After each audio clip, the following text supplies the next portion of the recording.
Let us pray. Lord God, we ask your blessing upon our nation, especially during these trying times. Bless the work of the members of this chamber as they represent their constituents. Bless those who assist them in their work. May they work diligently to bring about solutions to the pressing issues facing our people. Bless all men and women across our country, as well as Barbadians living overseas. Give to us all a vivid sense of your presence, so in moments of prayer, we may humbly lay before you our limitations and seek your purposes for the human race. So, Lord God, what we know not, teach us. What we have not, give us. What we are not, make us, through Jesus Christ our Lord. Amen. Say the Lord's Prayer. Our Father, who art in heaven, hallowed be thy name. Thy kingdom come. Thy will be done on earth as it is in heaven. Give us this day our daily bread, and forgive us our trespasses, as we forgive those that trespass against us. And lead us not into temptation, but deliver us from evil. For thine is the kingdom, the power, and the glory, forever and ever. Amen.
This House is in session.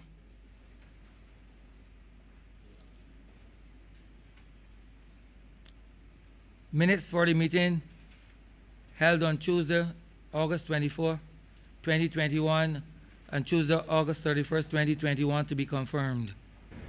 Honourable Leader, Government Business. Mr. Speaker, I beg to move that the aforesaid minutes be confirmed. The question is that the aforesaid minutes be confirmed. All those honorable members in favor, please say aye. Those against, please say no. Meeting the ayes have it. The aforementioned minutes are hereby confirmed. Announcements by Your Honor the Speaker.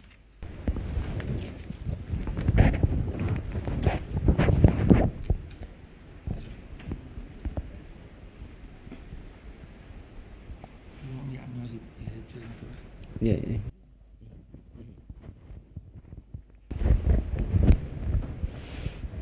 I wish that it gives me the greatest pleasure and honor to acknowledge the presence of Miss Naraya Reed, 9 years old, a class 3 student at Hinesbury Primary School, and to Sean Yearwood, 8 years old, a class 2 student at Lawrence T. Gay Memorial Primary School. I hope the two of you all understand, learn a lot, and enjoy these proceedings and see how the proceedings in relation to young people are conducted in this honorable chamber.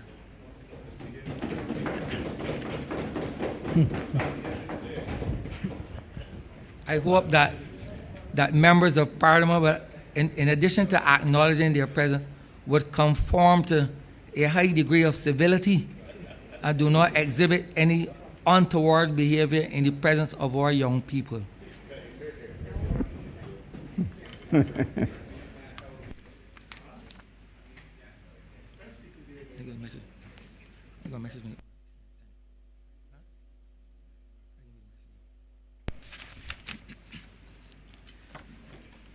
Message from the Honourable the Senate to the Honourable the House of Assembly. The Honourable the Senate has the honour to extend its compliments to the Honourable the House of Assembly and to reply to the message from the House inviting the Senate to appoint 6 members to a joint select committee on the National Vending Bill 2021. The Honourable the Senate is pleased to appoint Senator the Honourable Miss Lisa R. Cummins, Senator Dr. Lynette P. Holder, Senator Damian R. Sands, and Senator Caswell A. Franklin, Senator Julian A. Hunt, and Senator Miss Althea M. Wiggins to constitute the Joint Select Committee with the Honourable the House and to offer every good wish for the deliberations of the committee. Dated the 8th day of September 2021, signed President. I also wish to take this opportunity to inform the Honourable House of the Public Expenditure Scrutiny for Members of Parliament project, a webinar to be conducted between September and October 2021. This is a collaborative effort between the Caribbean Development Bank, the Parliament of Trinidad and Tobago, DOS Group Limited, this Parliament, and the Caribbean Center for Development Administration, CARICAD. This is to present an opportunity to have dynamic conversations on applying core principles of financial oversight and budget management in the region. The first webinar will be conducted on September 29 at 10 a.m. with the topic Financial Oversight. What is it for?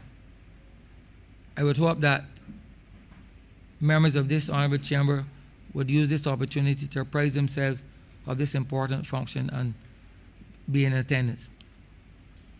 Additionally, I think the House is aware that there will be a meeting this afternoon with members from the IMF via Zoom.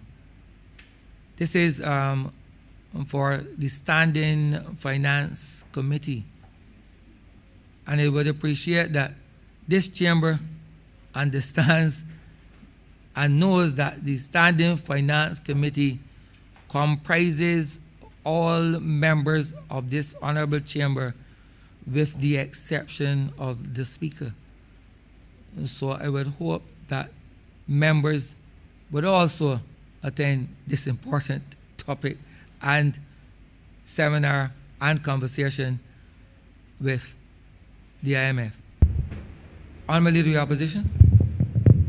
Just a point of privilege, Mr. Speaker, and to give you the courtesy of notice that the opposition will not participate in this meeting with the International Monetary Fund.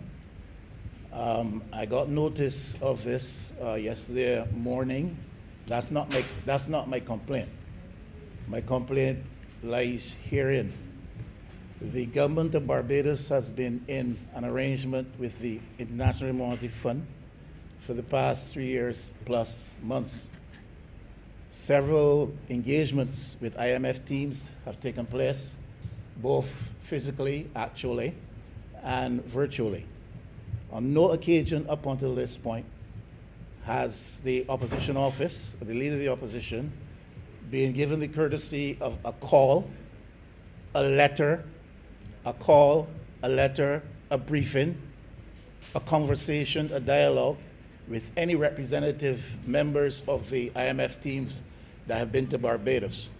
I find this to be grossly out of order. I do not know how this particular initiative proposed for this afternoon has originated, if it comes out of the bosom of the government or the bosom of the IMF. It doesn't matter. My beef today is not with the government, let me make that clear. My beef today is with the IMF, and I will not today participate and sit down in any meeting with them after 3.5 years of not hearing one word from them.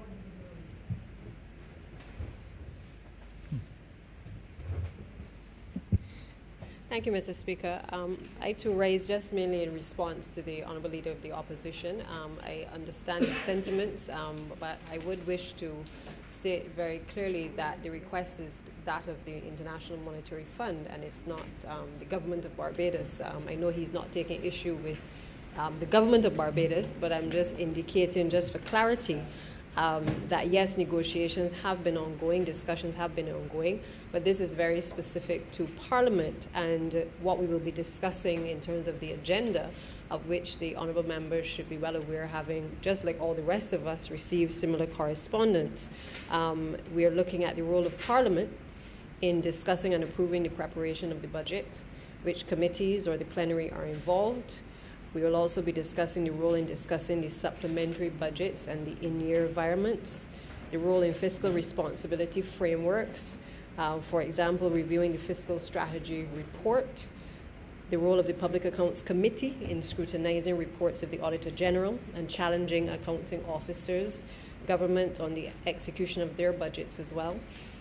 We are also looking at the level of discussion around the audit reports which are submitted and tabled by the external auditor, and finally following up on the Attorney General's findings and recommendations. So that is really essentially a summary of what is the proposed agenda.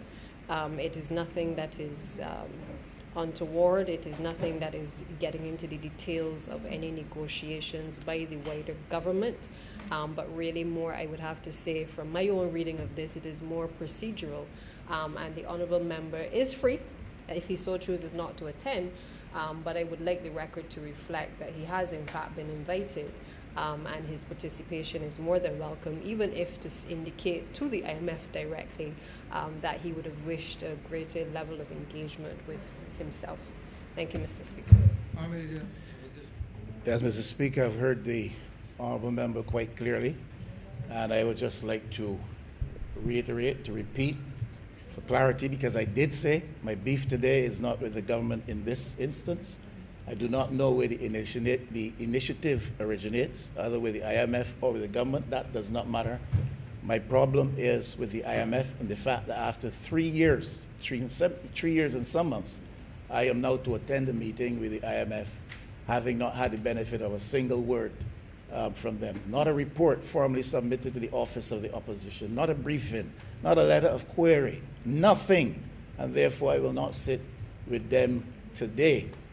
And that has nothing to do with the government. That has to do with the International Monetary Fund itself. This government, if I recollect correctly, has boasted more than once of the privilege it had of interacting with the IMF when in opposition. 3.5 years, and not a single word from anyone representing the IMF here in Barbados. I will not sit with them today. My beef is not with the government in this, it is with them.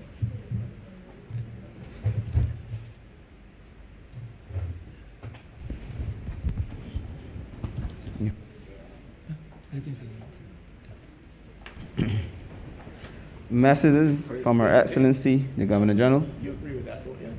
Well, I think, yes, sir. Petitions, papers. Honourable Government Business. Thank you, Mr. Speaker. I'm commanded to lay the amendments to the Defence Officers Amendment Regulations 2021 and the Barbados Defence Force Reserve Amendment Regulations 2021, as well as the Civil Aviation Aerodrome Certification Amendment Regulations 2021. I'm also commanded to lay the annual report of the Barbados Prison Service for the financial year ended 2019, I am commanded to lay the annual report of the Barbados Investment and Development Corporation for the period April 1st, 2019 to March 31st, 2020, as well as the instruments adopted by the International Labour Organization, Protocol of 2014 to the Forced Labour Convention 1930, the Forced Labour Supplementary Measures Recommendation 2014, the Transition from the Informal to the Formal Economy Recommendation 2015, and the Employment and Decent Work for Peace and Resilience Recommendation 2017. And finally, Mr. Speaker, I'm commanded to lay the financial statements of the Transport Authority for the year 2019 to 2020.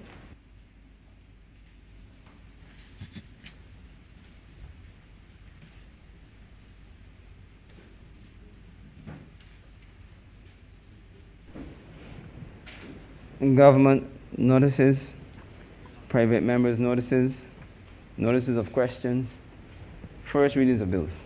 Your Honor.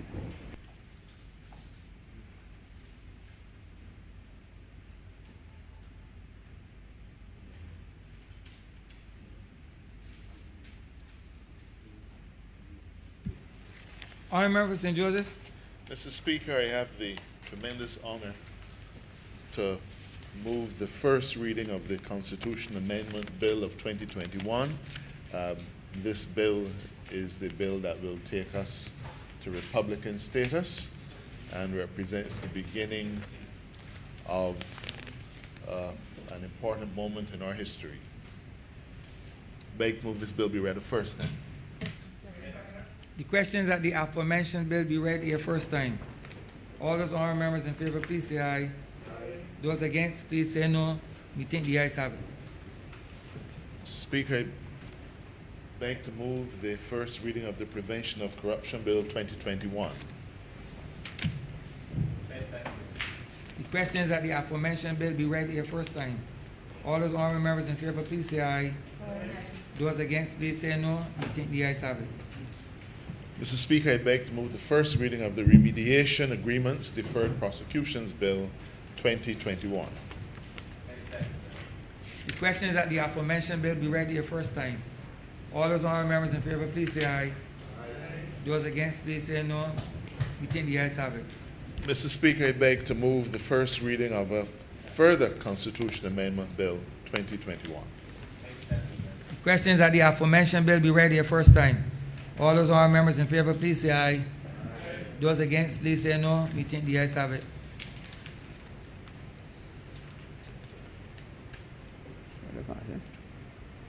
Yes.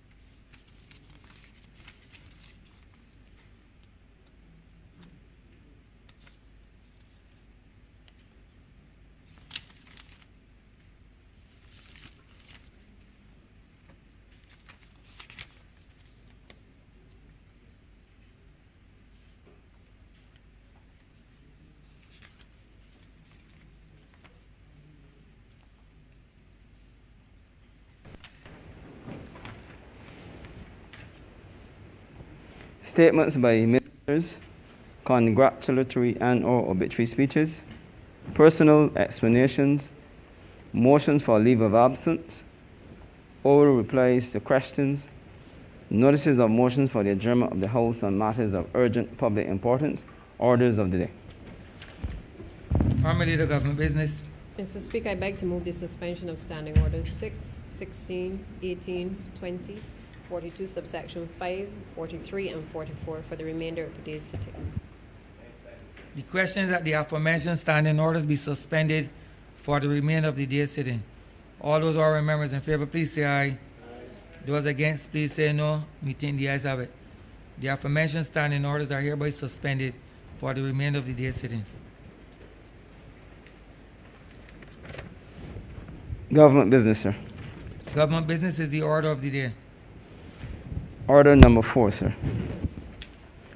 In the name of the Honourable Minister of Maritime Affairs and the Blue Economy, to move the second reading of the Facilitation of International Maritime Traffic Bill 2021. Honourable Member St. Michael South. Thank you very much, Mr. Speaker, sir. Of course, it gives me great pleasure, sir, to move this particular bill. Sir, over the course of the next few months and certainly over the course of the next few years, this House will see a significant increase in the amount of bills that will be brought before it, sir, as it relates to shipping. And I think this is important, sir, because it says to the country, it says to the world, it says to us that we are treating seriously to the issues, sir, in shipping that previously were not being treated to. When the Ministry of Maritime Affairs and Blue Economy was created, sir, it was, in a way, an amalgamation of some existing departments. And I think it's important to note that in a lot of cases, sir, as I speak to the wisdom in the PM in creating such a ministry, in many cases, sir, a lot of the entities under the previous ministry, sir, were not given their due. So we had a situation, sir, where markets and fisheries, for example, were under agriculture. And in that instance, sir, agriculture would be spoken of more often by far than issues pertaining to fisheries. And we, sir, have made fisheries an important pillar in the way we do business. There's also the same case, sir, with markets. We've made markets an important pillar in the way we do business to correct a lot of the deficit that would have existed in relation to how we were treated into markets. It was also the same thing, sir, with coastal zone. We've now integrated coastal zone into our physical development planning to the extent that anything done in this country, sir, must have the comment, sir, of the coastal zone management unit. Recognizing that we are living in an environment, sir, where climate change is upon us, and that these decisions that we make cannot be made lightly, sir, and that we must state the comments of those who are concerned about the coast and the environment. And of course, the same is true for shipping. Shipping was tied to tourism under international transport. And so a number of areas in shipping that should have been addressed were not addressed. And I have the privilege, sir, of having a small but very competent shipping unit, sir, with persons with extreme talent and knowledge in this area. And what we saw wasn't that we didn't have the talent here, sir, but that the former government, predominantly in the last few years, but other governments too as well, if I'm being honest, did not pay attention to shipping in the way that we should have paid attention to shipping. And as a consequence, sir, we found ourselves behind in areas that we really should not now be behind in. And so that is why over the next few weeks, months, years, you will see a radical turnaround, sir, in the legislation that governs our shipping industry. And I will speak to some of them shortly. You will see Barbados taking a stance internationally in shipping, being recognized as a shipping nation of worth and of value over the next few years, sir. I have already made it clear to my staff that I wish to have a position where, in relation to how this whole process is governed, that Barbados is on that governing body. And so, Mr. Speaker, sir, there are many people who ask, why are we even having a conversation about shipping? You know, shipping may not be for many people on the backs of their minds. Many people may not get up on a morning and say, Minister, why are you doing this work in shipping? In fact, many people do not even understand the international issues related to shipping. But, sir, you know, the food that we eat predominantly comes here by ships. Most of the clothes that we wear, sir, through the Bridgetown port. Certainly, sir, if we did not think that shipping was important, so even if we go all the way back, most of us of color, and predominantly, sir, maybe all of us know the way the world is, came here not by our choice, but we came here by boat, at the bottom chained. And, sir, we too were cargo at some point in our history. So that the genesis of our own reality in the Caribbean region is an understanding of shipping. And one of the things that has troubled me primarily, sir, as minister, is that bridge. I shouldn't even call it a bridge because we don't cross it. But the pathway between Africa and the Caribbean by sea seemed to have been closed after the Europeans stopped moving black people as cargo. And that we have to have a relationship with Africa to be able to reimagine, sir, and you will hear that word perhaps a few times in this speech, reimagine our relationship, not only with Africa, but reimagine our relationship in shipping. And so that is why when we established embassies and so on, diplomatic relations with Africa, and people were asking why, I could not understand it. We need to have relationships with Africa, sir. It goes back to the core of who we are. And sir, the Bridgetown port has a relationship with the port of Ghana, the port of Kenya, because these things are going to be vital, sir, if we seek to reimagine shipping. But if you do not think that our historical perspective, or the one that I just offered, is of value, sir, COVID should tell us that we now really need to think seriously about shipping. Because, sir, during the height of COVID, and even now, but during the height of COVID, and certainly in the beginning of COVID, the disturbance in shipping and supply chains meant some countries could not even get food, sir. They couldn't get medication. Of course, we also saw that thing that troubles me most when it comes to international relations, where the big countries do as they wish. You know, things meant for small island developing states, sir, you are familiar with these things. These big countries holding on to your mask and your respirators and all kinds of things. That is why I feel that we really got to reopen that relationship with Africa and build our own pathway.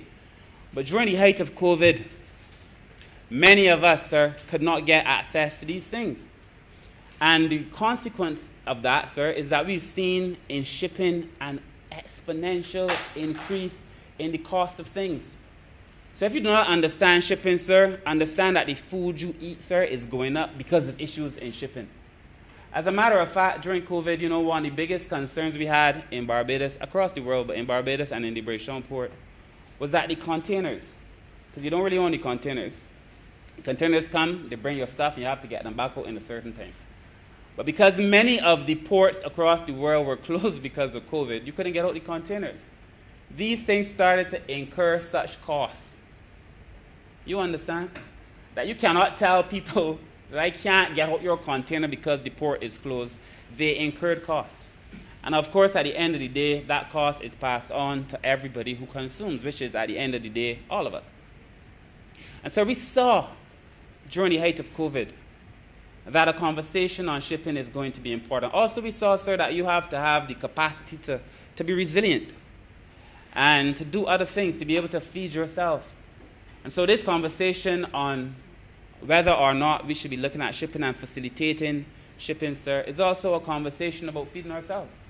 And that is why when I look at the Honourable Member to my right, the member for St. Philip South, I am so proud of the work he is doing in agriculture to be able to ensure that Barbados can feed itself. And when I bring next few weeks, sir, in relation to fisheries, what we are doing to be able to ensure that we allow fish, or Barbadians to have access to fish for generations to come. Because we also have to look at how we are going to be able to feed ourselves. So if the history doesn't appeal to you, I know it appeals to you, sir, but I mean to other people. Or if it is that the reality of COVID doesn't make it obvious that we have to pay some attention to shipping, sir. Just the other day, I think it was March, or April, I think it was March, where we had the blockage in the Suez Canal. Suez Canal. Where that canal, sir, is 193 kilometers to the best of my recollection. And it was blocked by a ship that was 400 meters. And for a week, nothing could pass. And in that week, sir, so many ships were blocked up. That resulted, sir, in months of delay. People being able to get access to goods and to services. Fruit and vegetables, sir, on board some of those vessels going off. Medicines. All kinds of things, sir. Simply because we had a blockage, sir. So when we think about shipping, do not think about shipping as the intellectual pursuit of a few. We have to consider shipping for what it is. It is the way most of us will eat. It is the way most of us will clothe ourselves, sir. It is the way most of us will get our medication. Even if it is flown into Barbados, you best believe at some point it was on a ship from some place to some place. And that is why, sir, I think it is going to be very important for us to look at shipping, sir. And when we came to office, it is important to note, sir, the state of shipping. What did we come and find? And I say that, sir, recognizing, as I said very early, that this happened for over a number of governments. This is not just happened in the last administration, but it got worse, sir. The neglect was severe. And I was almost in tears from laughter when I heard a person who was on the other side, or trying to be on the other side, didn't work out well for him, but when I heard him suggesting that the International Maritime Organization, sir, which is what all of us who sign on to issues in international shipping are members and are a party to, when he was suggesting, sir, in relation to Barbados and what Barbados is doing, sir, in shipping and our role, that when they stood in England, sir, dealing with the same IMO, the IMO had a reason to suggest that Barbados was not even attending its meetings. We were not even sending enough representation. They could not get a full understanding of the role of Barbados, sir. Again, this was not because of the staff. This is ministerial lack of direction. A tragedy of the highest order, sir.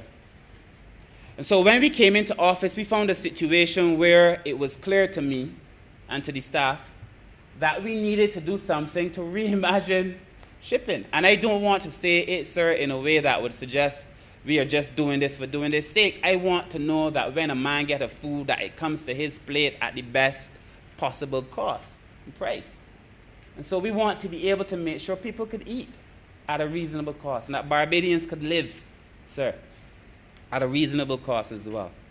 So we were behind, sir, on a number of issues. And Barbados had the privilege, I suppose, of being audited in June 2018. We just come into government. And during the course of that audit, the audit revealed that Barbados was not compliant, I should say, but I normally use the word Barbados failed, but not compliant. I'm not up to scratch, sir, in about 22 to 23 areas, sir. A lot of it in the legislation, some administrative, some in terms of the positions that we need to create, because if you're talking about shipping, you're going to need new jobs, sir, new skills. But what we found, sir, after the audit, was that Barbados had fallen down in a number of areas. And that the reason we fell down, sir, is because, as I mentioned earlier, we were not giving the kind of attention to this area that we should, that we must, sir. And not only because it is the dictate of some international organization, because I don't feel anybody should be exerting pressure on me that I can't exert pressure on. And that is why the staff knows very well that we have to have a meaningful role in this organization to influence. But when, sir, the audit was done, sir, there were all of these areas where Barbados fell short. This is June 2018, so this certainly has nothing to do with this particular administration. I gave the commitment, sir, that we will attend to these areas that we fell down in, sir, and one by one, slowly over time, sir, step by step, we will correct them. And that is what we have been working on, sir, to be able to correct them. In 2020, sir, I took a paper to Cabinet. And in that paper, sir, we spoke to a new national policy on international shipping. And, sir, that policy basically sets the framework, the guidelines for the direction in which Barbados must go as we seek, sir, to reimagine maritime. And a lot of things were laid out, sir, a number of pieces of legislation, the things that I feel that we have to do. And so over the next few weeks, one by one, legislation in this department, legislation, sir, that will seek to bring meaningful change in the lives of people. A significant amount of the work that we have to do, sir, is to ensure that the average Barbadian, sir, has a role in shipping. And that these things, as I said, do not remain the exclusive purview of a few. Barbadians have to have a role, sir, in shipping and to be able, sir, to benefit from it. That is why we have to reimagine maritime. That is why we have to create, sir, a situation whereby people would want to do business with Barbados. And, sir, overall, if you're going to be reimagining maritime, it has to be that we are able to do it well. Barbados has to become better, more efficient, more cost-effective, a hospitable place for people to be able to do business, sir. And that is the role that the FAL, sir, and the FAL, sir, is just the brief. It's not an acronym, sir. It's just FAL, the Facilitation of International Maritime Traffic, is normally referred to as FAL. And that's the role, sir, that the FAL would have to play or help us play, sir, importantly, as we seek to reimagine maritime. So in 1948, when the International Maritime Organization was created, Barbados, I'm told, joined in 1970. We agreed to a number of things and a number of terms. And like any international organization, sir, you aim to be able to meet because you sign on to these agreements as any international agreement. And your desire, sir, is to be able to meet these agreements, sir, these terms that you would have signed on to be able to make sure that if in the case you are audited, you don't fail, but more importantly, that you create a modern, relevant department on one hand, but ethos and a way and state of doing business in that area. And we signed on too, sir. Barbados did. And we have done for a number of years, sir, the things that we are required to do. My colleagues in cabinet would tell you that very often I'm bringing a paper for the staff to attend a meeting of some kind of the International Maritime Organization. Of some kind. Because your presence, sir, at these things matter. People feel, sir, that when public servants travel or when MPs travel, that we're traveling for traveling's sake. Understand that once you are not at the table, you have no say. The other thing is, sir, once you attend the big meetings, which people call the big meetings, the decision's done made. It is in the working meetings that you really have to have your presence felt. And if Barbados is to be recognized as a powerful maritime nation, sir, we have to be attending these meetings. I was at, I think it was a General Assembly meeting, and I saw, sir, people, I mean, if you see the way people horse traded trying to get a position on this International Maritime Organization, it's almost like bribes. You know, when you go to this meeting, people showing up, they offering you bags and pens and sugar, all kinds of things to support them in their bid to be on these international things. And the reason that they want to do that, sir, is because, one, it says to the rest of the world that they're a serious nation in maritime, but two, they get to influence decisions. And Barbados must not remain a decision taker. No. We must become decision makers, sir, at the highest level as it relates to shipping. And, sir, that is why I am thankful, sir, that we are putting ourselves in a position, and I had hoped that this would have been the year, but true thing with COVID, it set us back. But the amount of legislation that we are passing, sir, the changes that we are making in the Bridgetown port that I will speak to, the things that we have done and are doing, the changes that I hope we can make to our ship registry, again, I will speak to that as well. These things will say to the rest of the world, Barbados is rising. I'm stealing from the Honourable Member for St. John. Barbados rise as a serious maritime nation. And I am proud, sir, to have had the opportunity, I shouldn't say have had, I'm still here, to have the opportunity, sir, to be the minister responsible at a time of such transformation. And that is the best word, sir, to define it. It is a period and it is a time of transformation. I really want, before I go any further, to thank the staff in the Ministry of Maritime Affairs and Blue Economy. If you may allow me, sir, to just say I have my two most senior members in that department here, the Chief Technical Officer and the Legal Consultant, who soon will be Director of Maritime. And who have done such yeoman service for this country, sir. over such a short space of time. And I also must thank them, sir, because I feel as if in 3 years, I have no understanding of affairs in shipping that one may get the impression, sir, that I am some professional, studied in it. But that is just by sitting at the feet of the men and women in that department, sir, who school me. And in whose arms, sir, metaphorically, sir, I have rested with the assurance, sir, that when we say we are going to do something, sir, it is going to be done. Barbados will become a powerhouse as it relates to issues in maritime. And sir, there are a number of things that we have to do, sir. And in that policy that I spoke of, sir, the national policy on international shipping, we laid out a vision for the country. Very clearly laid out, sir. I will not go through all of it now, but very clearly laid out. And that we know, for example, sir, that we have to do something with our ship registry. We also know that we have to correct certain deficiencies. We also know that we have to address the IMO audit. We knew that we had to separate domestic shipping from international shipping. Our shipping legislation, sir, was a hodgepodge of everything. So that the legislation that guided our domestic shipping, guided our international shipping, we are separating the two, sir. And you will see those pieces of legislation coming here. So that previously, the legislation that was meant to guide jet skis was also the legislation that was guiding our ships over 150 tons. And so there were things in there that did not relate.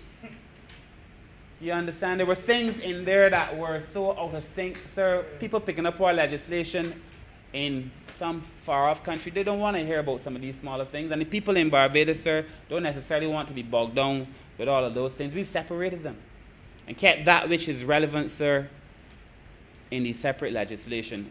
The operators of jet skis, for example, would tell you, because we went through, in our domestic legislation, we went through so many meetings with the jet ski operators. Persons who operate watercraft, I should say, but a lot of jet ski operators. Meeting after meeting after meeting. I ran into one.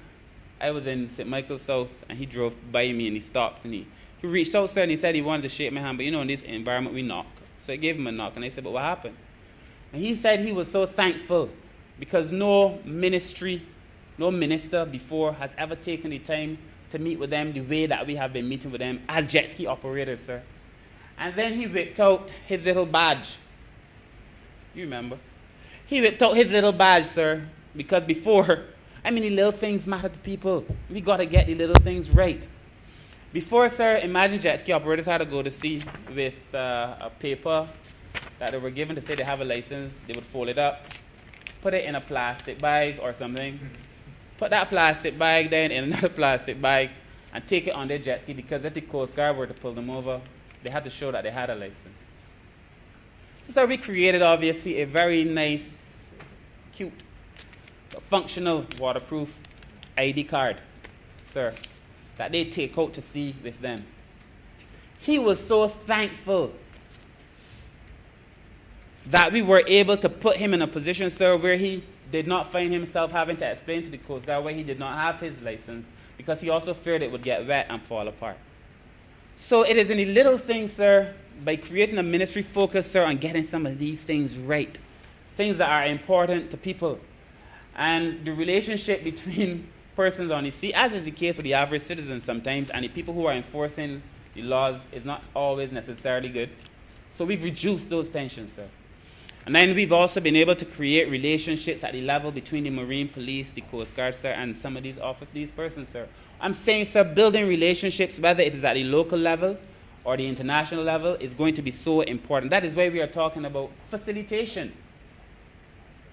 And I don't mean to say, sir, that we are only going to be doing facilitation for the international level. We have to do facilitation at the local level as well. And in our legislation, sir, to come, when I came into office, sir, we were looking, and it's in our manifesto, we wanted to address the ship registry.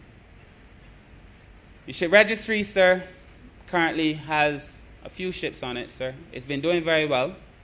to a certain extent, but I feel like we need to do more to get more ships registered with Barbados. More ships, sir, because it has the potential to generate a significant amount of revenue for Barbados. People ask me where I see money for Barbados, revenue generation, job opportunity, sir, in shipping. We get the ship registry right, sir, we can generate so much more revenue for Barbados. Ships that would come, and because ships have to be assigned a nationality, and so they pay to fly your flag when they're sailing. If we can have more ships wanting to use the Barbados flag, we get significant more revenue from it. But we also have to have in place the legal framework. That is why we're here, to be able to attract those ships. We also, not only do we need the legal framework, sir, but we also are going to need, sir, the capacity to monitor those ships. And you don't want to have these low-end ships, sir, these high-risk ships, doing these high-risk maneuvers. Again, the Barbadian good name tie-up. We have to be able, sir, to attract proper ships. This legislation, sir, as part of our series and suite of legislation, sir, because when it's done, it's going to be comprehensive. These things, sir, will make a significant difference to Barbados, sir. And of course, sir, when it comes to flag performance, that is how you are performing in relation to maritime safety, security, marine pollution prevention, and maritime labor safety. The Honourable Minister responsible for labor, who has a great affinity for the work that we have been doing of late, who, sir, would tell you that when we send bills to him, they are often long and involved. But whose comments, sir, on these bills, sir, is of such import to us, sir, and adds such value. Because people would say, y'all want to create this thing and, give people low-end jobs. That's not the intention. We also, sir, we don't only want to create more jobs. We want to create better jobs. Yeah.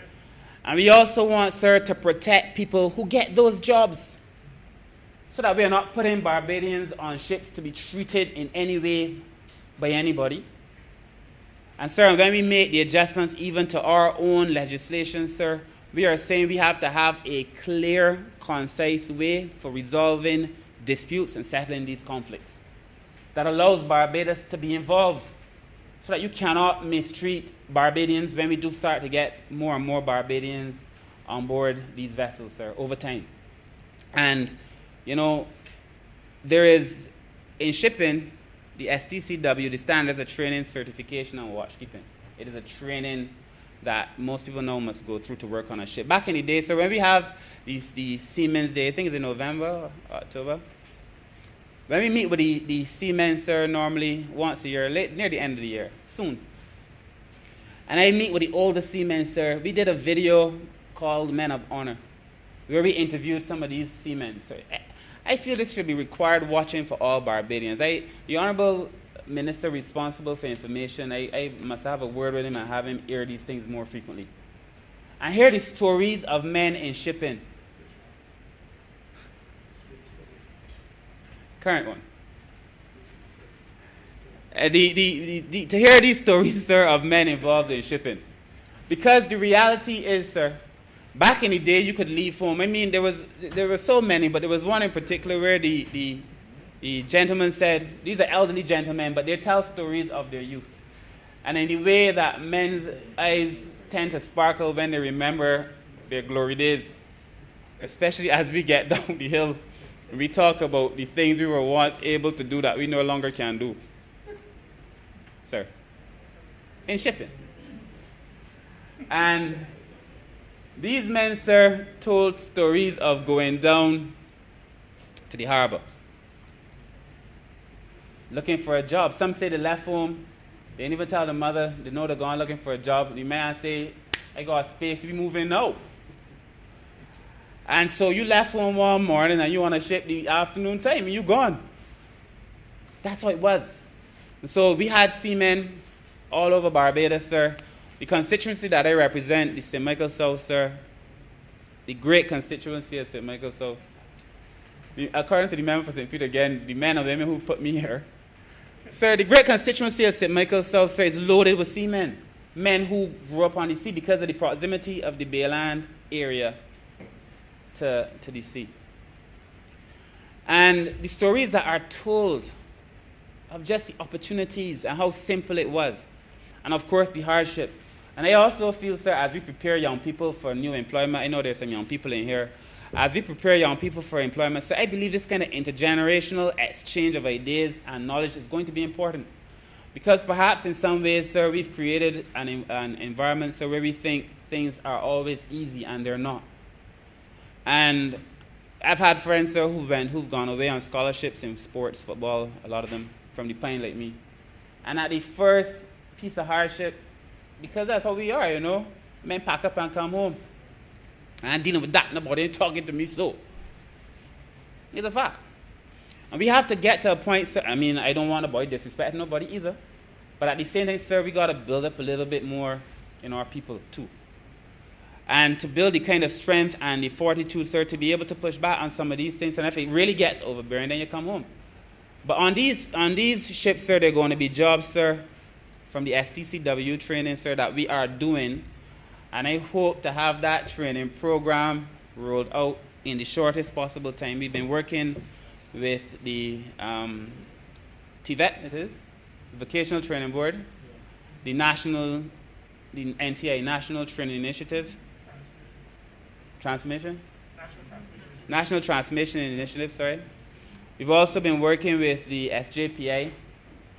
I know we're doing a training program now with the Barbados Community College, by Matt as well. So we're doing all working to build out training.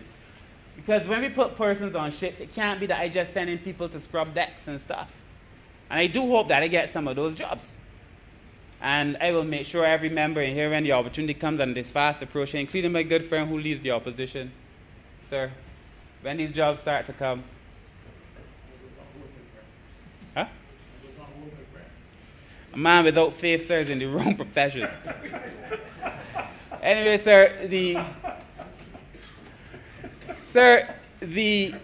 reality. Sorry, forgive me, sir. I really like the Honourable Leader of the Opposition. So, sir, the reality is, sir, that we are looking to get jobs at every level. So that we want to put nurses who are trained in the STCW, doctors, because they all have to have it. STCW, just a few days of training.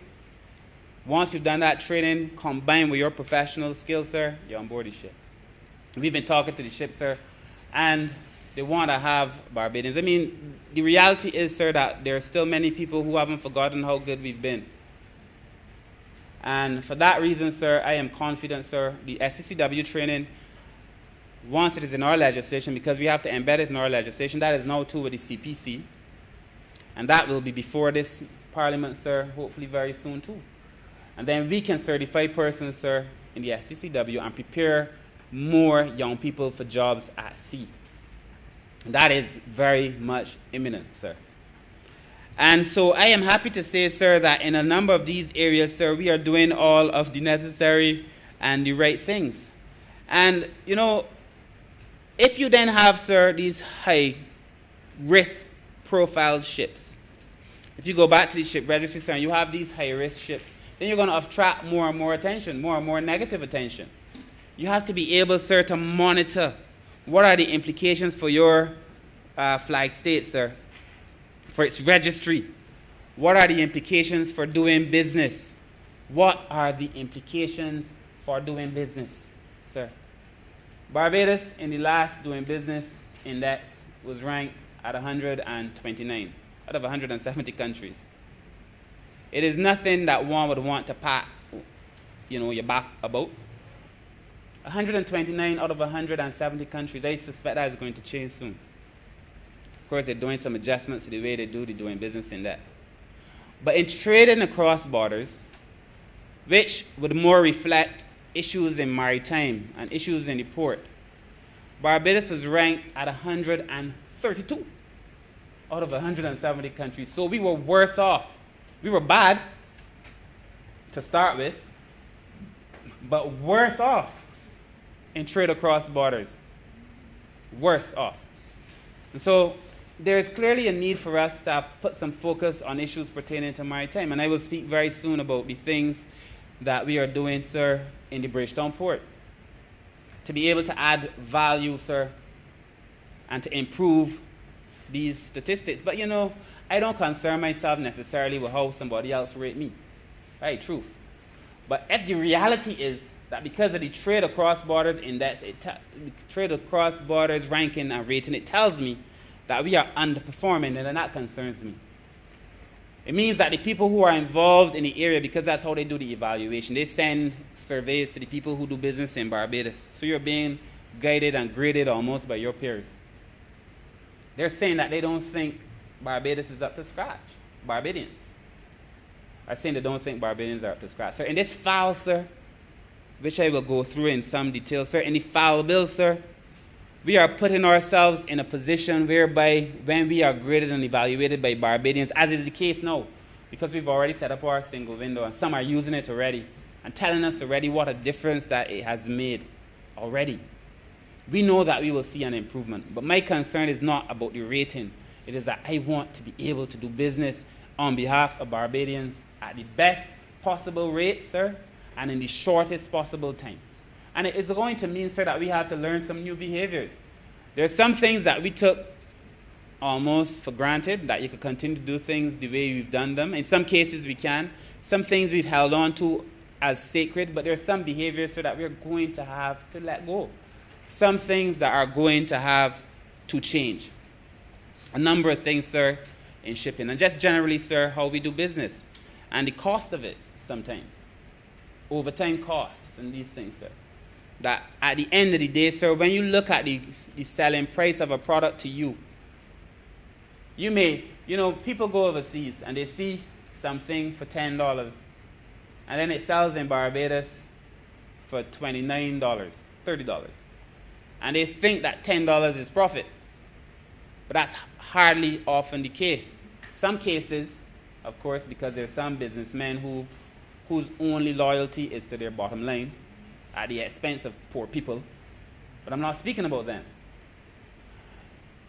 At the end of the day, sir, you're dealing with all kinds of costs in between there. How do we keep those costs down? How do we make it practical and reasonable, sir, for people to be able to do business, sir, in Barbados?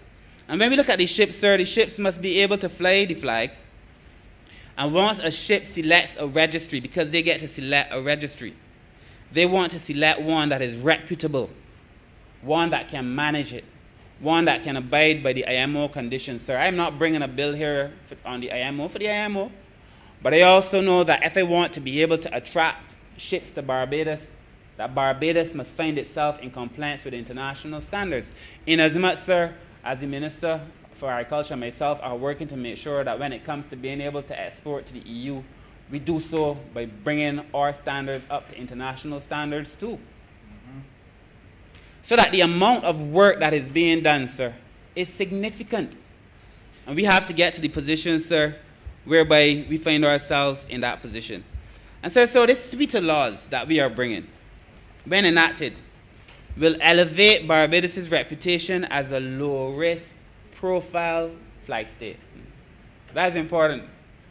Because once we can do that, we start to attract more business. I can get more jobs for people, sir, for the young people as well. Sir, we would also, sir, be recognized, sir, as an IMO compliant state. So you see this idea about whitelists and blacklists, we make the whitelist. I really feel that there has to be some international conversation, though, still. You know, about if I am good, I am white, and if I am bad, I am black. I don't know how that made me feel in my spirit. You know, I really feel like that has to be a whole conversation in and of itself. But we make the white list. But we come here on a boat full of black people. But we made the white list. Fair enough. We made the IMO's white list, sir. And that would allow us to attract more business as well. And as you know, sir, it is not only Barbados, sir, that will be looking to become a flagship state in the Caribbean. But if we do all these things, sir, we get to separate ourselves from the rest of the Caribbean in some ways. Although I still feel very strongly, although it doesn't always appear that it's working out in our favor, but I feel very strongly, sir, about Caribbean unity. As a matter of fact, the Barbados Labour Party, sir, as a party, sir, that which governs us, our Constitution, still has as one of its fundamental principles for us to have regional unity. I think it's one of the few of any political parties in the region. So there's still much of who we are. I still feel very strongly about it. But just because I am with you, sir, it doesn't mean that I don't want to do my best too. Just like among my friends. I want all of us to do well, sir, but you're working extra hard, sir, because you want to be able to perform. And if you do well, and you do well, and if all of us do well, sir, as ministers and as MPs and as Speaker and Prime Minister, sir, and the brilliant job that the acting Prime Minister always does, sir, if all of us do our part well, then all of us rise. And that, sir, is the intention, sir. So we don't have a comprehensive but user-friendly maritime legislative framework for Barbados. And what do I mean by that, sir? I said earlier that our former shipping legislation was a hodgepodge. Everything thrown into one. We're separating it, sir. And very simply, if a vessel is 150 gross tons or below, the vessel will now have to comply with the Common Shipping Domestic Vessels Act and its regulations once that is passed. If the vessel, sir, is 150 tons, well, over 150 gross tons, the vessel will be subject to the IMO's International Labour Organization rules, sir. Very clear. It's very simple, and it's very clear. Based on your tonnage, you are either going to be subjected to our domestic legislations or that govern the domestic shipping regulations and laws, or you're going to be subjected, sir, to the ones that governs the international shipping. We will also have, sir, the Merchant Seafarers Act, which is coming. The Marine Transport Emissions Control Act, sir, which is also coming. Look, I am very concerned, sir, about marine pollution. And why am I relating that in relation to this FAL bill? Because once FAL is enacted, sir, the speed at which we are able to do transactions in the port in Barbados and so on is much faster. If it could get you in and out when you are polluting, first of all, we need to get down the pollutions. We have to find a way to decarbonize these ships. But if you spend less time, then obviously you're doing less polluting. And, sir, we have to be able to move these ships a lot faster through the Bridgetown port, through Barbados' waters. So we will have, sir, the Shipping Domestic Vessels Suite of Laws, the Merchant Shipping Seafarers Suite of Laws, the Marine Transport Emissions Control Suite of Laws, sir, just to start. Just to start. So I am correcting, sir, through the work of the ministry, sir, a number of existing wrongs. We came to right to wrong, sir. And if we are going to reimagine maritime, sir, these are the things that we have to be able to say that we are doing on the international stage. And there will be a debate that we will have here when I bring the domestic shipping legislation, sir, that will speak to all things domestic. The FAL, sir, I'm just hinting at them now, but the FAL, sir, obviously is part of our international portfolio in a way. Still local, but dealing with the ships that call to our port. And, sir, it is for this reason, sir, that we have asked, and we're working on having what we call the accessions to a number of international conventions. We have to do it. Again, once you're being audited and people say it's like, human rights, you may say you are supporting human rights, but you won't sign on to any of them. Well, why hasn't Barbados acceded to some of these things? And there are significant numbers. And, sir, I've sent that to Foreign Affairs for comments. It'll be sent to the SG for comments. And very soon, Barbados will accede to a number of these things, sir, provided that Foreign Affairs and the SG's office agree. And then there's some work, sir, that we have to do with the continuous zone, the contiguous zone, sir, the continental shelf, the EEZ, territorial waters. Coast Guard has already told us that once we get the contiguous zone in place, it becomes easier for them to enforce legislation, sir. So when I start bringing all of these bits and pieces of legislation, sir, it is like a puzzle that we are slowly piecing together. So much work has been done in this space in the last few years, sir. So much work has been done in this shipping space, sir, as we build the legislative architecture that is necessary to be able to do the work that we are duty-bound to do. And, sir, let me move on, sir, to the FAL. Specifically, sir, as it relates to the FAL, sir, again, member FAL is not an acronym of any kind, but it's just basically speaking to facilitation. When we look, sir, at the FAL, the purpose of this legislation that I have before the House is to give effect to the IMO's Convention on Facilitation of International Maritime Traffic, 1965. The main objective, sir, is to ensure that we have the most efficient maritime transport possible, facilitating the smooth transit of ship, cargo, passengers, and crew. So we want to be able to facilitate effectively everything basically that we do in relation to shipping. Sir, while this is a mandatory requirement, and it is important to note that it is mandatory because it's something that we signed on to do and we must do. I must also tell you, sir, that while other countries in the region, sir, are working on a single window as we are, no other country yet has been able to put it into legislation. Barbados will be the first country in the region, sir, to have put this into legislation, to have done this amount of work, sir, to have been so creative in their imagination as to how it should look, sir, to the extent that other countries have heard that we are working on our legislation and they want to see our draft to help them to build out their own draft, sir. So that Barbados becomes the first, sir. We've gone from a position where we were behind to a position where we are exhibiting leadership in this space, sir. So Barbados will become the first. And the way that we have imagined it, sir, as part of our single window, sir, because you have to create a single window. And the reality is now that when ships call to port, they have to submit documentation by paper. They submit documentation, sir, by paper.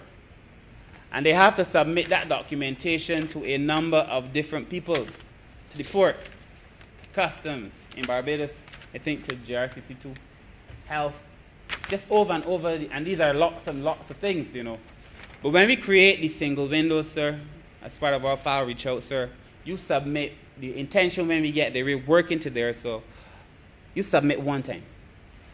The ships come, there's a single window, it's electronic, they submit one time, and it is sent to the various agencies, sir, the bits and pieces of information that they need. It then becomes a facilitation of business. That's why it's called FAL. Because it facilitates business, sir. It makes business faster, it makes it easier. It is the way to go, even outside of this, sir. The Cabinet of Barbados, before COVID, before we had any idea COVID was coming, didn't we all agree to do our work electronically? And I remember, sir, when I used to work with other ministers, either as a public servant or as an officer in the pine helping out my friend. I remember cabinet days, people walking with big folders, even as we began. And you would have to print one cabinet paper. I can't remember how many times, but you'd have to print it, I think, for all the ministers and a couple extra copies. One cabinet paper. Wastage, wasting paper, wasting time, wasting public servants' time, increasing costs, and so on. And then at the end of the day, with all these things, some people who are very well disciplined, sir, have them kept in their libraries. But electronically, one time, you do it, you send the email, and everybody gets it. So what we're doing, sir, is facilitating the international maritime traffic, sir. It's going to make life a lot easier for all of us. In Barbados, sir, you would know, we have work, sir, that we continue to do with the Joint Regional Communication Center, JRCC. And as a safety precaution, we send the ACES and the APIS, the Advanced Passenger Information System and the Advanced Cargo Information System. That information goes to JRCC as part of security. While we are working to test the single window, I feel it is critical and important that we do not tamper with that. Not for now. So we will have the information because we have a year of to be able to transition, and I do not want to meddle with that and get it wrong. So over the next few months, we're going to fine-tune it, sir, so some information goes to JRCC and the rest will go to our single window, but invariably it will go to JRCC, then to the various agencies. Ships will submit one time. That is so attractive to the persons in shipping. I mean, when I meet with people who are involved in shipping, sir, this is the question that they keep asking me about, When are you going to be able to do this thing, sir, and improve efficiency in business, sir? So that is where we are heading. And, sir, I am very pleased to say that while we will be the first, we also have one of the best. You know, there's another Caribbean country and a few, but there's one in particular that had built a single window. And it had the assistance of an international, a country, a big developed country in Europe. We built our single window in-house in the Bridgetown port. And that there is so much talent in Barbados and so much talent in the ministry and in the Bridgetown port. We built our single window in-house. And it is an improvement on the one that was built by the developed countries of the world. So that instead of having to re-enter the information when ships go into ours, because in the other one they have to re-enter every time, though they do it one time. When you go into ours, you enter your information, so it starts to automatically populate based on certain numbers. So that ships even have less work to do, sir. Ships will have less work to do when they come to Barbados because of the way we've adjusted ours to make it even better than what the Europeans built, sir, for somebody else. Barbados, sir, must reimagine maritime. And it is not going to be good enough to be good enough. We have, sir, to set the leadership as we have always done, sir, and that we are continuing now to do. And that is why, sir, we are happy to report, sir, that very soon, as part also of our port community system, whereby, sir, you have an airport community system, as you have as an airport community system, a seaport community system, where people who are involved in that community actually exchange information. You know, in Barbados, sir, we have all kinds of people doing business in the port. It's a community. And it makes it a lot easier if you have a port community system. So the file supports that community system. So that it's not only for the ships that come in from outside, it is persons who are here, the brokers, different agents, all being able to access this single window. And I've told you, sir, there are some people who have started using it already, and they report to me that it is a good and a pleasant thing. So that we are really doing a lot, sir, when it comes to being able to improve the maritime sector in Barbados. And sir, the key functions of the FAL,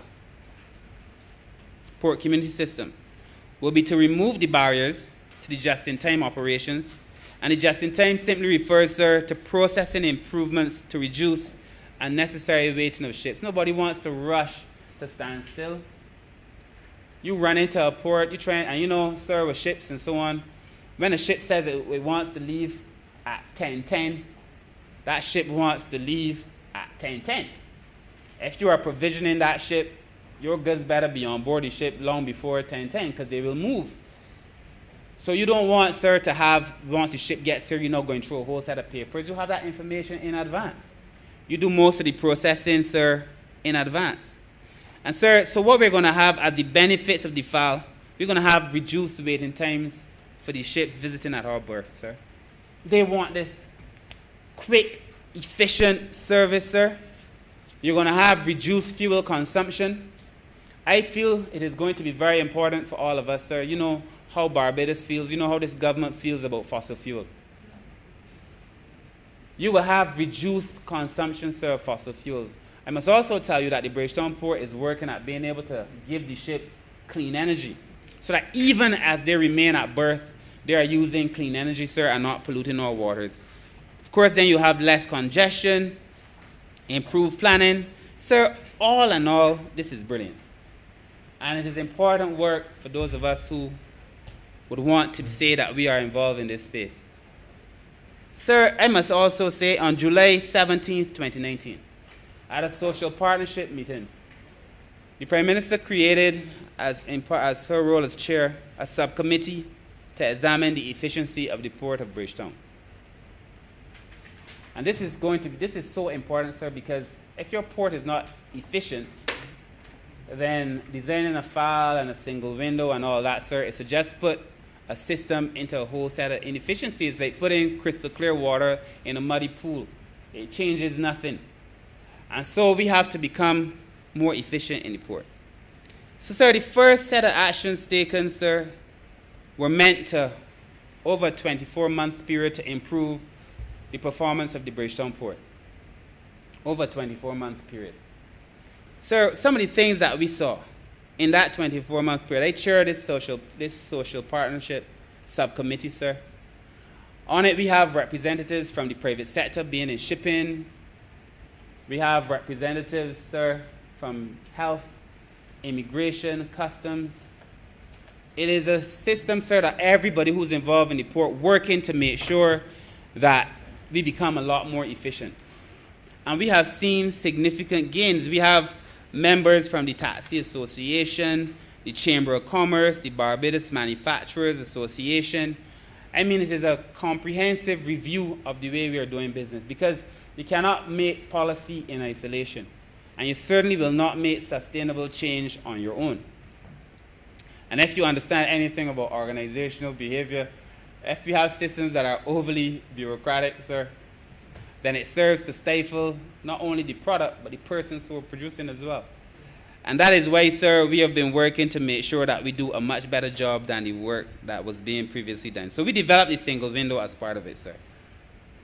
Sir, we also had in the port the development and design, sir, of, and I should have said, sir, we are going to work with JRCC because the port's efficiency and technological capacity is such that they could lend value and add value to other people. So while JRCC will receive the information first, the port will be working with JRCC to make sure that they're in a position, sir, to be ready when the time comes. We also set up an online establishment, sir, to allow people, sir, to come and jointly inspect cargo. So before you would have customs going one day, the port another day, port health then another day, so that you were delaying. We now created a joint inspection, sir. And to facilitate even further, a lot of that is using technology. Thank you so much. Yes, a lot of that is using technology.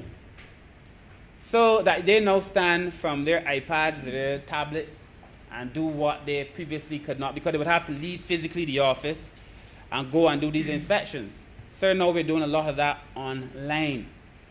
Being able to reduce, sir, the turnaround time significantly. We're paying for goods and services online. During the height of COVID, we were doing a lot of business online. And I think, sir, this is really the way to go as well. We're going to be securing some financing from CDB to help build out our port community system.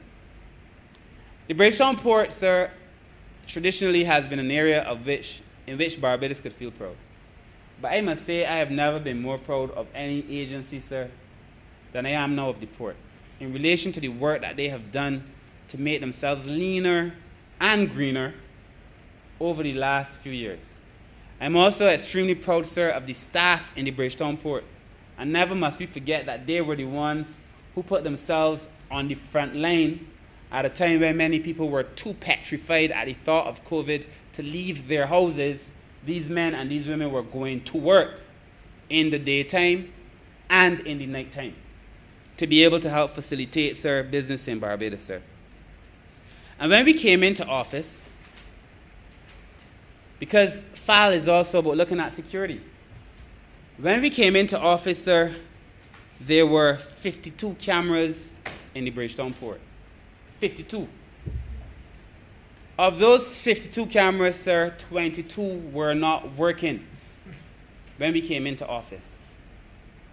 We currently now have, so 22 minus 52 is what, 30? We currently now have 88 views in the Bridgetown Port, sir.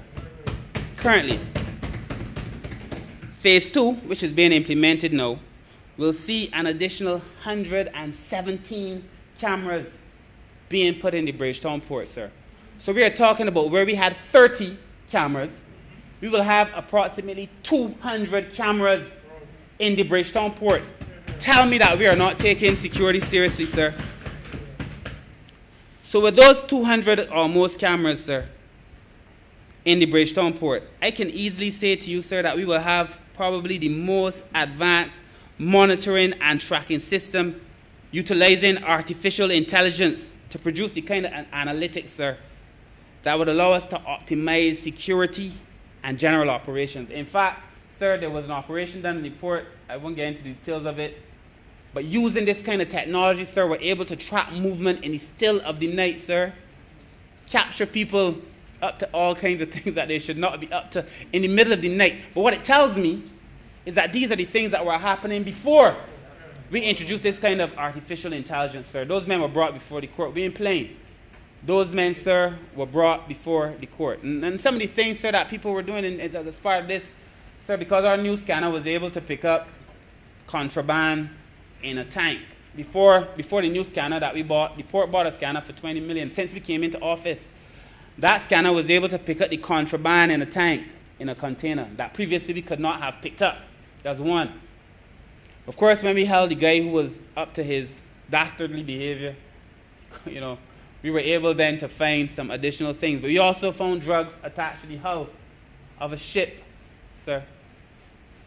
So that the port, using its technology, has been able to solve some of these things, sir. So by December 21, the port will have the most advanced CCTV system in the entire country.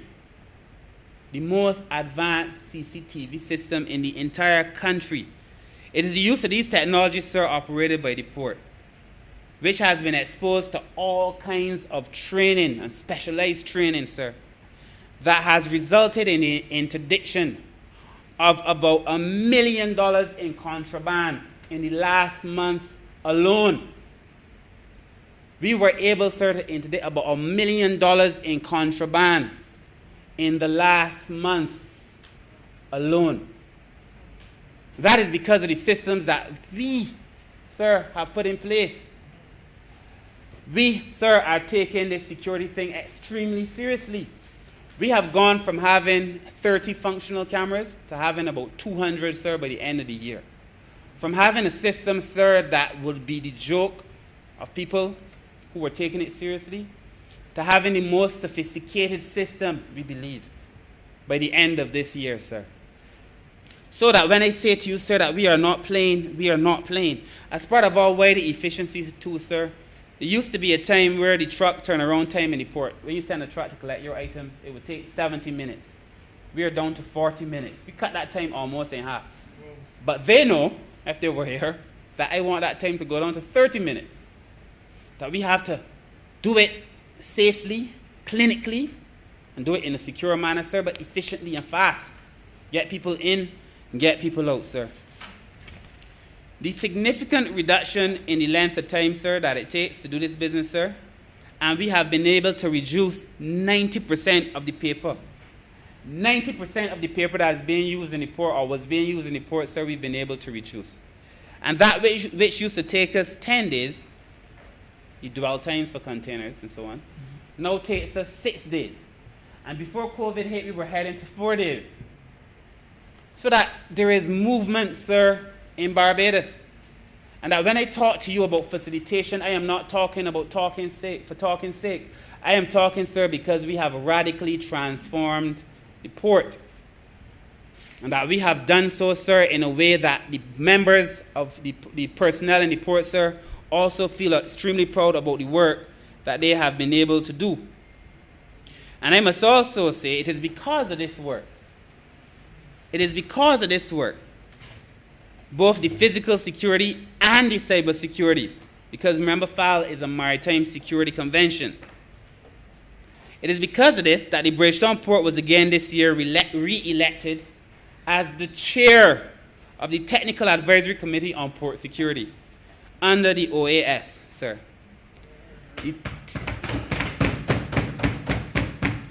And they have asked the port to come and do a presentation on the work that we are doing in the Bridgetown Port, not only for the Caribbean, but for all of the members of the OAS.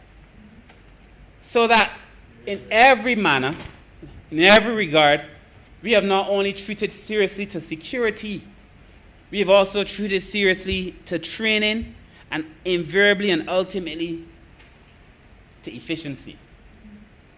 So if we go through the terms of the file, sir.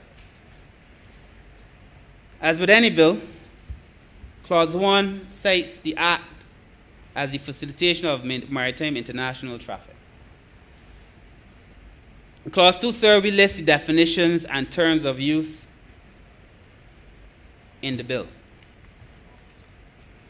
Clause 4, sir, will specify that the Act shall apply to all passenger and cargo ships that are of coastal and non-coastal states, the governments of which are a party to the convention. So we're also going to be establishing a national maritime transport facilitation program for standard setting, sir. It is going to be so important as we do all this work, sir. You have to set standards, and vision. They say that if you don't know where you're going, any road will take you there. But we can't take any road because we have to know where we are going. And so we are setting this maritime transport facilitation program for standard setting in relation to the formalities, documentary requirements, the procedures which should be applied on the arrival, stay, and departure of ships. And that maritime facilitation program, sir, will set the standard, as I said. But it will look at things in relation to the ship, the crew, the passengers, baggage and cargo, freight, containers, goods, human remains. Sir, we have to harmonize the formalities, sir. Create, as we have already started to do, a paperless system. These are the things, sir, that we are hoping to achieve in this bill before this House, sir. And there can be nothing, sir, I suppose, but praise for the staff in the ministry, sir, who've done the work, and for the port who will continue to execute this work. Sir, beyond the program, we have also to create a national maritime transport facilitation committee to help develop that program. Persons who have the know-how, sir, to help us build out a serious maritime program, sir, as we reimagine maritime. And I said as I began, sir, that I strongly believe, I really do, that our work in the maritime space, sir, could be that next frontier of growth and development for Barbados, sir. I really do. And, of course, because our architecture was so underdeveloped, it is going to be important to build the architecture, as we are now doing, in relation, sir, to as well as we build the institutional capacity, as well as we build the physical institutions, sir, to be able to do that work. Clause 8, sir, of the bill will speak to the functions of the Barbados port in relation to the maritime single window. And the port will be responsible, as it stands, for upgrading, for maintaining the single window, but we will work with GRCC now to do so, sir. And it also will look at establishing and maintaining a monitoring, review, and evaluation mechanism, sir, for the ships that are arriving, staying, departing from the port. We are making it so easy to do business in Barbados. And at the same time, as I've gone through some lengths in this presentation to explain, we are not compromising security when we do so. We, sir, would also be applying the principles of efficiency, security, and convenience, treating humanely, because this is very important. You got to treat people right. Treating humanely and protecting passengers, crew, seafarers, stowaways who are on board ships engaged in an international voyage or staying in and departing from the port. So that when a man is on board the port, even if he is a stowaway, you have to treat humanely to that person, sir. I must say, when I was reviewing the file, every now and then my mind kept racing to slavery. The truth is true. I couldn't separate my mind from just thinking about slavery all the time. My mind kept going back to people being moved in the most inhumane conditions as cargo. And that there's still some cases, sir, where people try to treat to other people, well, not so blatantly most of the time, but sometimes, but treat to people as if they are nothing more than cargo. And that we are making sure, sir, that we treat humanely to people, all kinds of people, sir, when they're on board the ship. When we bring the seafarers legislation and we go through the details, sir, of that. I know the Honourable Member for St. Peter, he's probably there waiting, can't wait, sir, to have it. But when we look at what we're doing for people, for seafarers, for Barbadians who will be on board those ships, all of which I can't get into today, sir. But when we look at what we're going to be doing for those seafarers, sir, it is going to be that when we put people on ships, we're not just setting people out as if Barbados stops its representation for Barbadians when they get off the plane in another country or a boat in another country. As a matter of fact, Barbados has been so kind as to extend the most hospitable, kind treatment to people who probably had never seen Barbados before during COVID, sir. We were able to treat the people humanely, which is extremely important, sir. Remains one of the things, sir, as Minister, of which I am extremely proud, the way we conducted ourselves during the most trying times, sir. And they say the measure of a man is known, sir, when he's being tested, sir, by those fires. The former Prime Minister Arthur used to always say, the best blades, the strongest blades are forged in the hottest fires. The best steel, it is true, forged in the hottest fires. And, sir, so we displayed, sir, the kind of compassion as a country that can only be rooted in principle. You can't pretend to be good that kind of way. I also know that what is inside a person invariably, eventually will come out. You could only pretend for so long.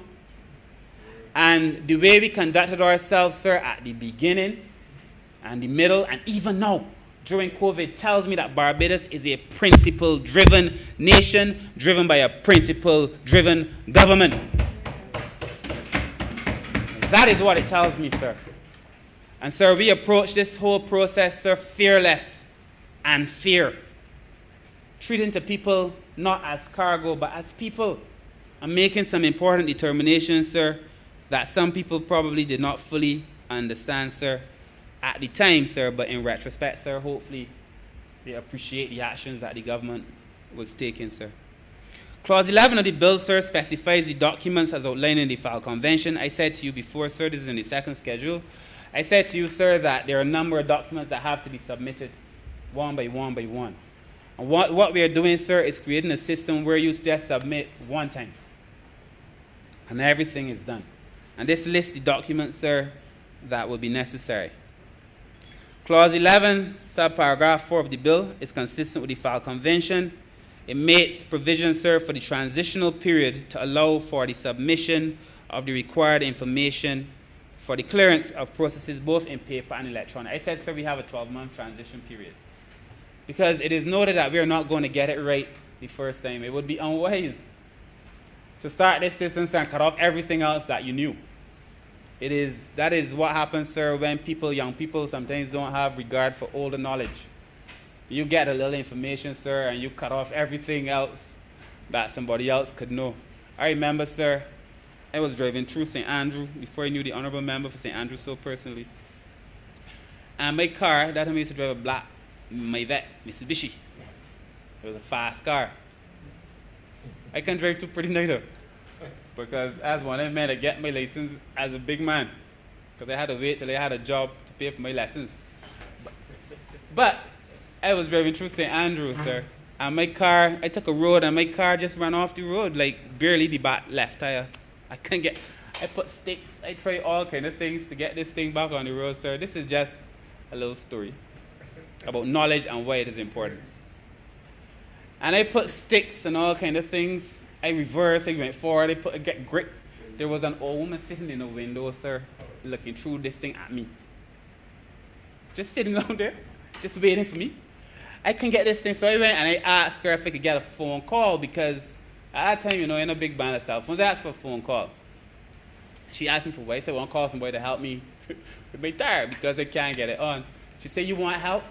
I said, yes, I would like some help. She said, well, you don't ask for the help. And she called, I guess, a son or a grandson. They had seen that so many times that in about 3 seconds, with the knowledge that they had, twist the car this way, position this thing this way, it was out the thing like it was never an issue. But in my youthful exuberance, I was young at the time, and I imagine lack of regard for people who know, which is a fault, sir, that cripples many of us. My lack of regard for those who knew, I end up there now for about an hour, 2 hours, I sweating, I frightened. When you're trapped in certain places, you start to panic. Hollywood has made a mess of our minds, So I panicking, and this lady came, sir, with her knowledge, sir. It is an error It is an error that is made and repeated. It has been repeated recently too in Barbados. For you to start a system and immediately end the other system. You then shut off yourself from all of the old capacity, all of the old know-how. No matter what new know-how you get, sir, you can always benefit from those who were there before you. And I want to take advantage of that transitional period, sir, to allow me to work with the people who have the knowledge in that space, to be able to move from having to spend 2 and 3 hours trying to figure out something for people who know, come and solve it for me in 4 and 5 seconds. That is why, sir, I have chosen to take advantage of this transitional period. And I'm pretty sure in their wisdom, too, that is why it is in the bill. Clause 12 and 14 of the bill provides for the provisional clearance to be issued to a ship who submits the documents. This is, in essence, a virtual clearance. So that when I say that we are facilitating, sir, it is really just about being able to facilitate. The bill is what it is. It is about being able to facilitate these transactions, sir, in a manner, sir, that would allow us to be able to do business a lot faster than we have done business, sir. As it relates to just in time, I spoke about that earlier, but you want to be able to process, verify these documents, sir, and have them reviewed and accepted by the entities, sir, so that ships don't come and have to stick up.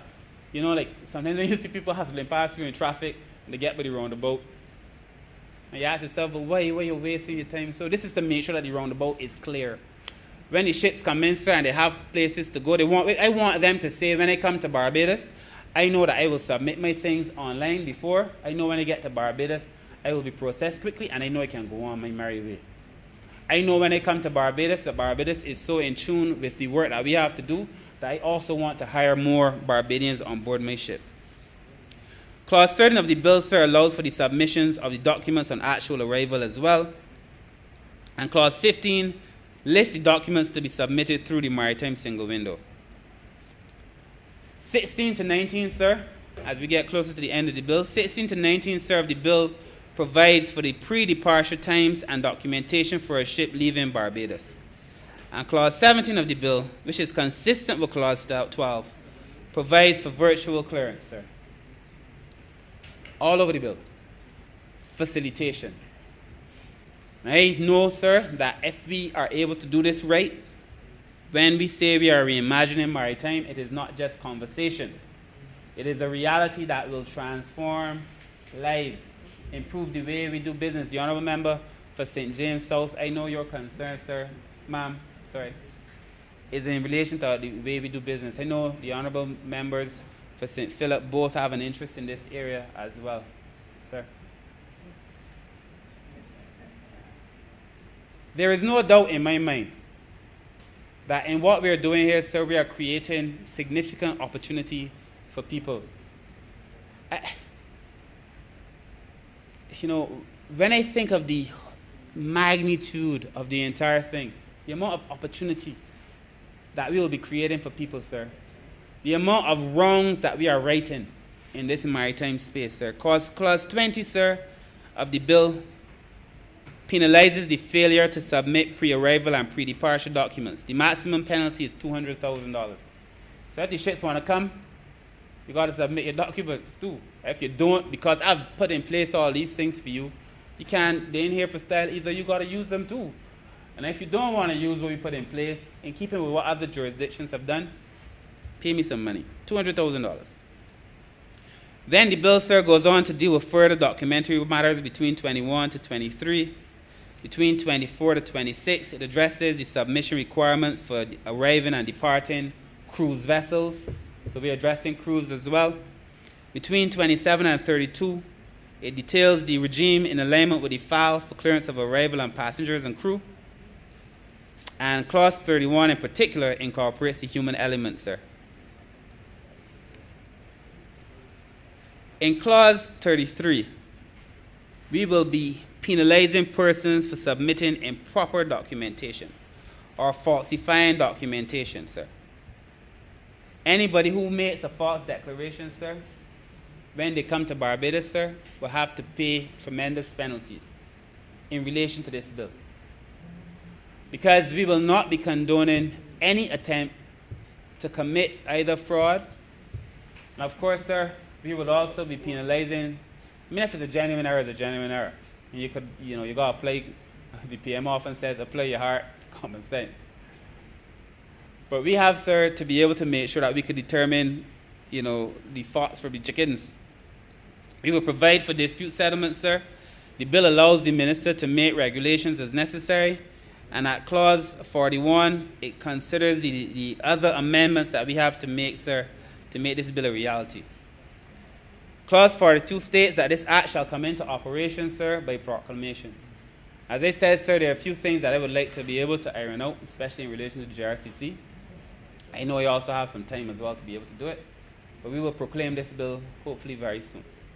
But I'm telling you that there is an excitement in the persons involved in shipping, sir.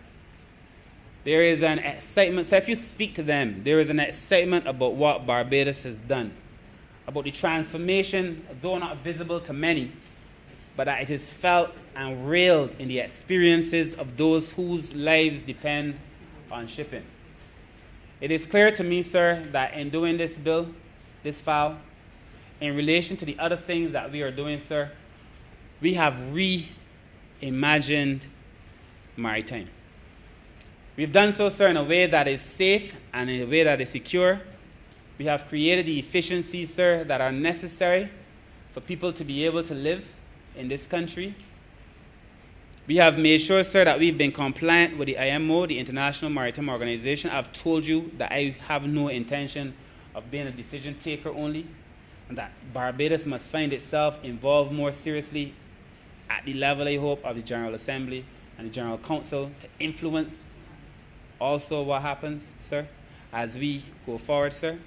I've also said during the course of this conversation that the facilitation that we are doing is not only for international agencies and ships and countries, but that we are doing the same kind of facilitation in the port for the local agents and for the people, and that we have been a government that listens, sir. When it became clear to me that some persons were complaining about the containers and the barrels in the port, we said, well, look, let the people go back and look at the things. People have to be able to facilitate business, and one of the things we will do is that we will create a safe container examination facility, not inside the belly of the port, but with the same kind of security near to the port, so that you can then come and examine your containers without compromising security, either for yourself or for the port. So overall, sir, I wish to say, sir, that as part of a large suite of legislation, sir, this being the first, but with many to come, I hope that the CPC, I know, because it is not only the Ministry of Maritime that is busy working, they're all busy working. I suspect the CPC has never seen this level of work yet. The amount of bills that are coming out of this government, sir, but I do hope to have mine before the Parliament of Barbados very soon, sir. I've also said, sir, that we've been working with the immigration, the customs, and so on, sir, to become more efficient. You've seen it. You've seen the improvements in immigration. I've seen the improvements in customs. So overall, sir, as I close, I wish, sir, to commend this bill to this House. I wish to say, sir, that I want to thank the staff in the Ministry of Maritime Affairs and Blue Economy who have worked so assiduously to get this bill here, and we'll be getting other things before the public. I want to thank those who are stakeholders, whether here or overseas, for being able to work with us the way that they have worked with us over the last few years, sir. And I say to you, sir, as I close, that over the next few months, sir, as we continue to bring new pieces of legislation consistently within the maritime sphere, it will be, sir, to the betterment of this country. It will be, sir, to the betterment of the institutions which exist in this country. And it certainly, sir, will be to the betterment of Barbadians, sir, in and outside of this country, sir. With that, sir, I wish to thank you. I remember we have to move the bill, be read a second time. Mr. Speaker, sir, I move, sir, that this bill be read a second time. Honourable Leader, Government Business. Thank you, Mr. Speaker. Normally, the Honourable Leader of the Opposition would raise at this point in response, I'm sure, to our colleague who's just led this debate. However, I would have indicated at the outset that we have a standing committee meeting with the International Monetary Fund at 2 p.m. And in order to allow members to break for lunch, but also not to rush the Honourable Leader of the Opposition in his response, I would therefore wish to move the suspension of the sitting until 3:15 p.m. Take the second that, sir. The question is that this honorable chamber be suspended until 3:15 p.m. All those honorable members in favor, please say aye. Those against, please say no. Me think the ayes have it. This honorable chamber stands suspended until 3:15 p.m.